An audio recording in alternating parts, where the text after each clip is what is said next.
G'day guys, welcome to my new video.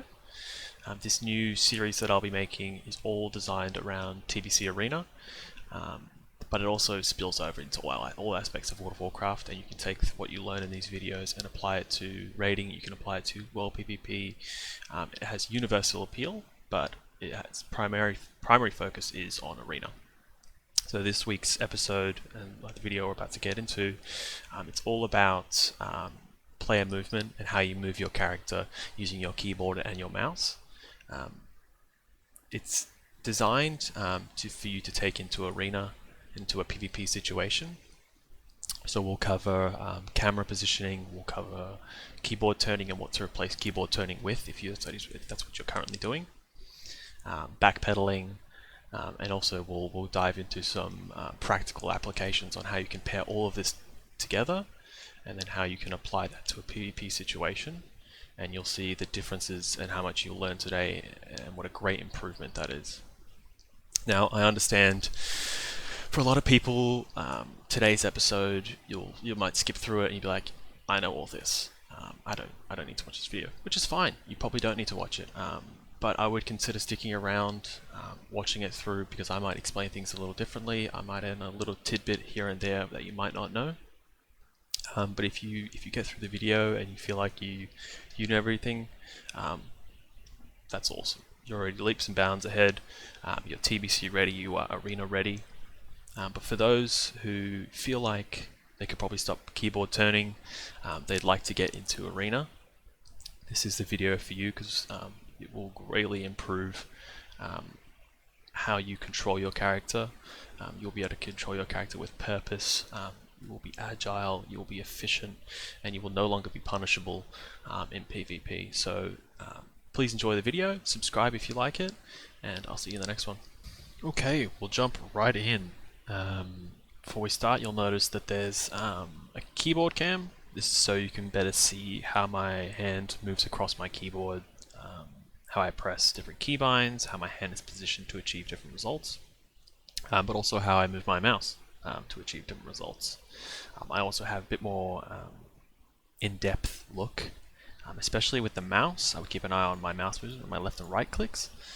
You'll see, obviously it's hard to see with just the camera on if I'm pressing left or right click, so this should give you an idea of when I'm pressing right click and when I'm pressing left click to achieve different results. First one, we'll just jump right in. Keyboard turning. This is the biggest red flag fundamental that you're getting wrong. But luckily for you, if you manage to break the habit of keyboard turning, you'll see the biggest improvement in how you play the game and how well you play the game. Obviously, keyboard turning is the art of using A to move the character left and D to move the character right. The list is very long about why this is inefficient and why, more importantly, especially in Arena, this is highly punishable.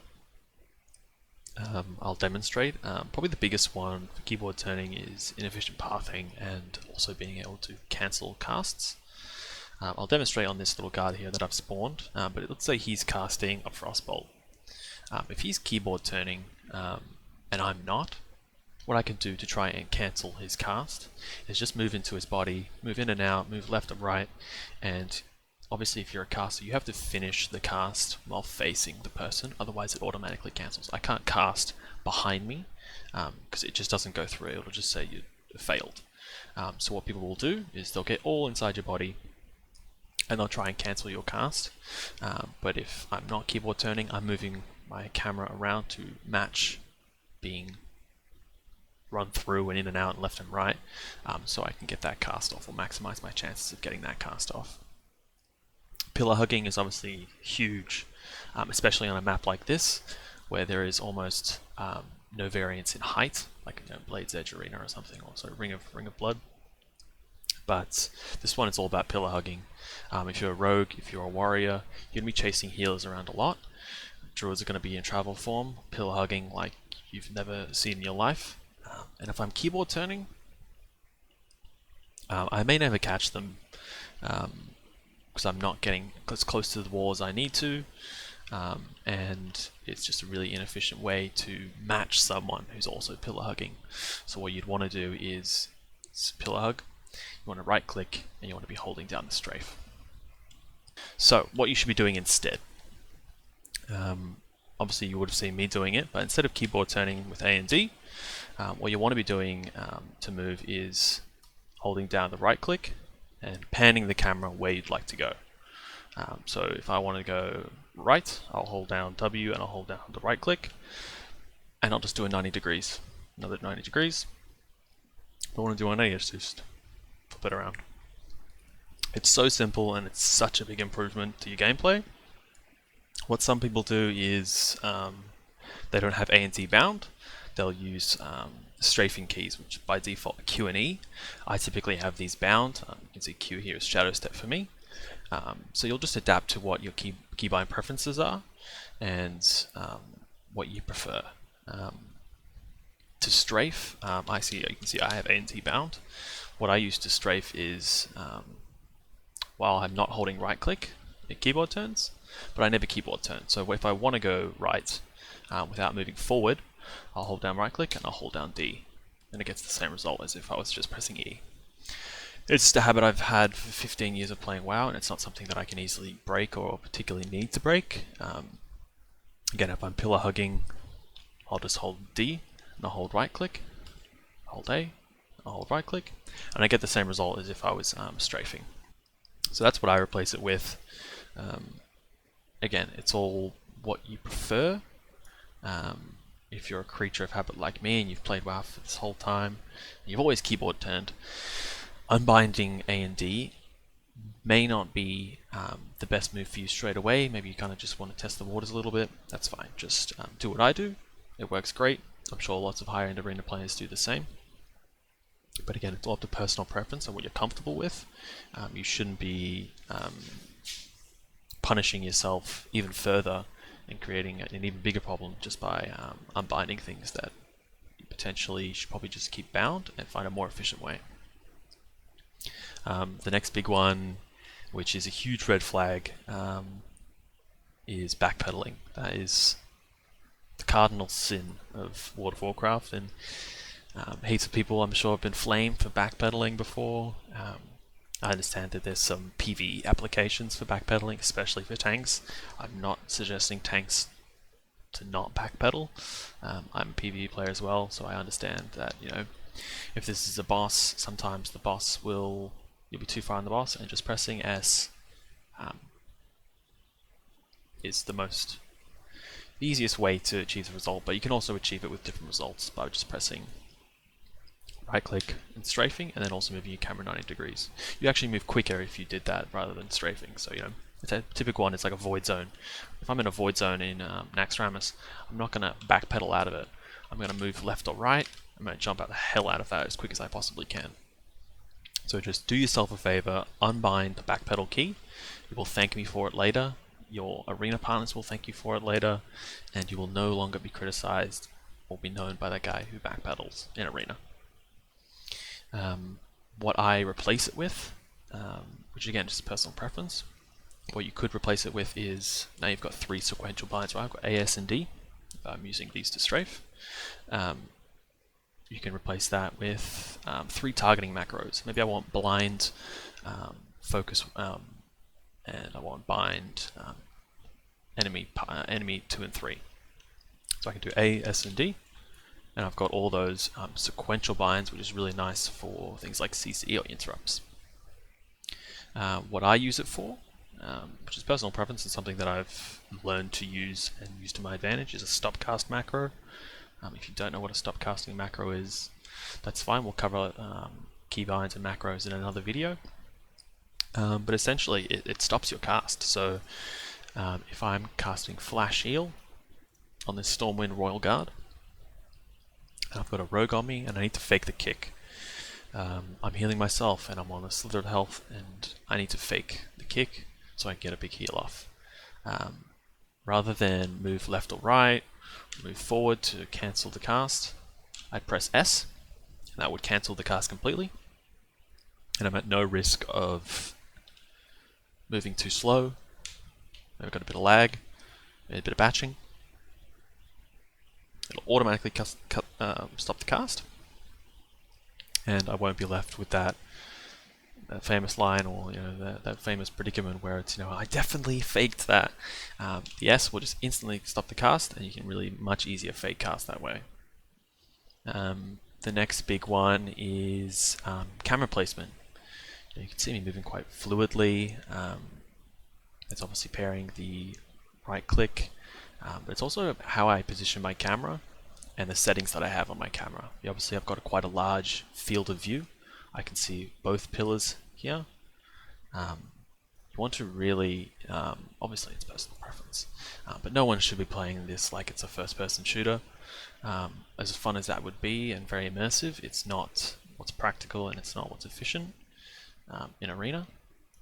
So what you want to start off by doing is checking your camera settings. So it's interface camera following style.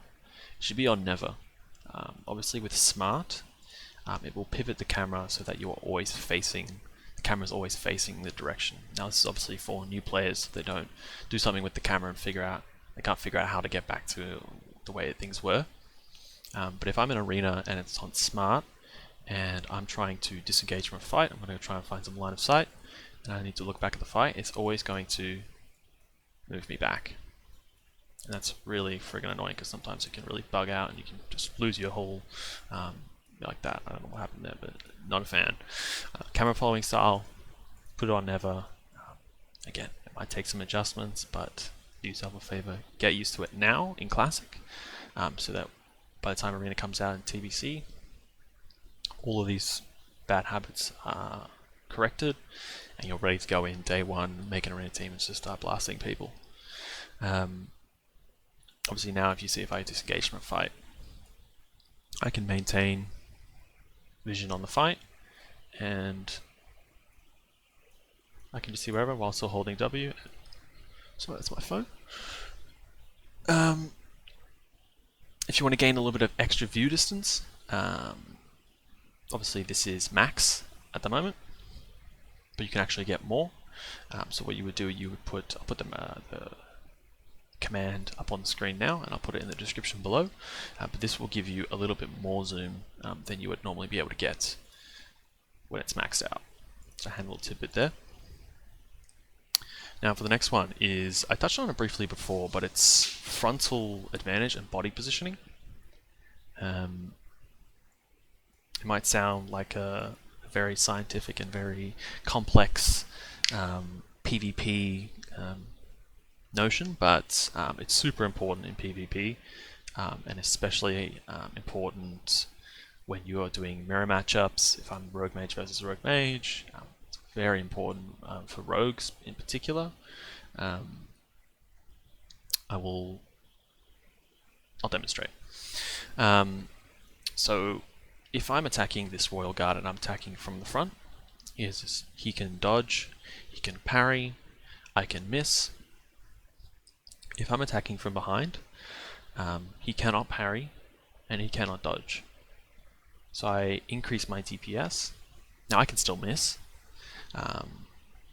but think of it practically. If I'm attacking someone behind, there's a very small chance, even in real life, that they can parry from behind. They don't have this sixth sense. So it's very a practical way to look at how you should be fighting. You should always attack from behind if you want to maximize your damage. The same goes for here. Now, if I had evasion up, this Storm and Royal Guard's another rogue. Usually, both rogues will pop evasions at the same time, and it'll just be a match of who can RNG a hit through the evasion. Now, what people will do is they'll try and get past the evasion, to void the evasion, by gaining back advantage. Now, obviously, if I have evasion popped, or if he has evasion popped, and I manage to get behind him, he can no longer dodge my attack. Obviously, evasion increases the amount of dodge chance you have by 50%. So now he may as well, he's essentially not, he doesn't have evasion up.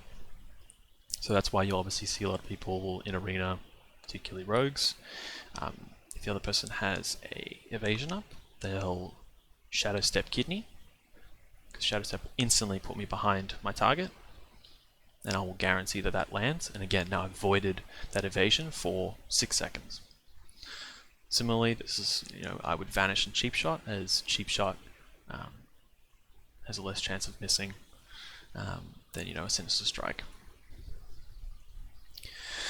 Now, to put all this together, you know, sort of a practical application.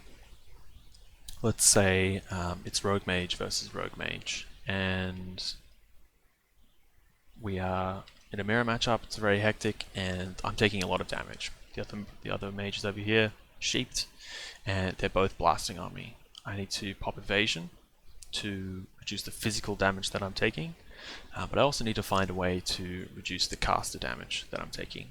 Let's say Cloak of Shadows is on cooldown. Blind's on cooldown. I don't have anything to stop the mage from attacking me. So what I would want to do is I would want to pop evasion to reduce the incoming damage from the rogue, and I need to find some line of sight to reduce that mage damage that's coming in on me. So, how do we get to this pillar while not giving up frontal advantage that I have on this rogue while evasion's up? Because as soon as I turn around and I go for this pillar, I give up my back to the rogue, he's going to kidney shot me, and I'm dead. If you have any ideas, put it down in the chat, pause the video, put it down in the chat and see if you get it right. What you would do is you would pop evasion. If sprint was up, you would definitely sprint. But you would jump turn, you would strafe towards the pillar, like so that I don't give up frontal advantage. I'm still always facing the rogue. I'm not giving him my back, but I'm also maximizing the speed at which I get. You know, if I ran straight, you can sort of see the pace I'm going at. If I backpedal, big no-no, look how slow I'm moving to the pillar. Yeah, I'm maintaining frontal advantage, but I'm moving slowly backwards into the pillar. But if I'm jumping and strafing and changing keys, I'm maintaining the speed that I would while I was running, but I'm also maintaining that frontal advantage. So I'll put it all together. You know, I'm popped evasion, I sprint, mage is over here, get over to that pillar, maintain that frontal advantage, get line of sight, damage is greatly decreased. So that's a way that we can put all of these things we've learned into place, and you can see the benefit that you would have by putting all these things in place rather than not. So I think that's sort of everything that I want to cover today. If you have any more questions, let me know in the comments. This is obviously episode 1. Episode 2, I think episode 2 is probably going to be keybinds, and then episode 3 I think we'll do macros. Episode 4 will be add-ons and UI, and then probably for the rest of the series I'll cover different classes. So episode 5 might be rogue. I main rogue, so I'll probably just start with there. You know, we might break down into gear and specs that you'll want to be running in an arena. We'll do some strong comps, how to play them as a rogue, you know, fundamentally. I know a lot of people love the idea of playing a rogue in arena, and they've watched all the Neilio videos, they're big Recful fans, Peekaboo fans, and retail. They know RMP is going to be great, they know Rogue Druid's great, but they don't know how to play it. You know, when those gates open and they're versing Warrior Druid, what's the strategy here? What am I actually trying to get? Who's the kill target? How do I open? Who do I sap? A lot of people get stuck in what they're going to play, who they're going to play with, but they don't really go into the nitty-gritty research and detail of matchups, who you want to be opening on, what's the strategy. So we'll go a little bit to that. We'll go into counters. There's nothing worse than playing like you've got the advantage and that you counter that comp, but you don't counter that comp, and there's only really one way of winning and you're playing it completely differently than you should be. So yeah, we'll cover class fundamentals and comp fundamentals. But if you've got any other suggestions on episodes, if you feel like I missed something, you want something clarified, ask it down in the comment section. I will get back to all of you. If you haven't already, check out my other video on Flame Cap. You won't be able to use Flame Cap in Arena, but again, it's a great consumable that you should all be farming in Phase 1, or should be using throughout your entire TBC journey. But thank you for joining me. As always, I'll see you in the next one.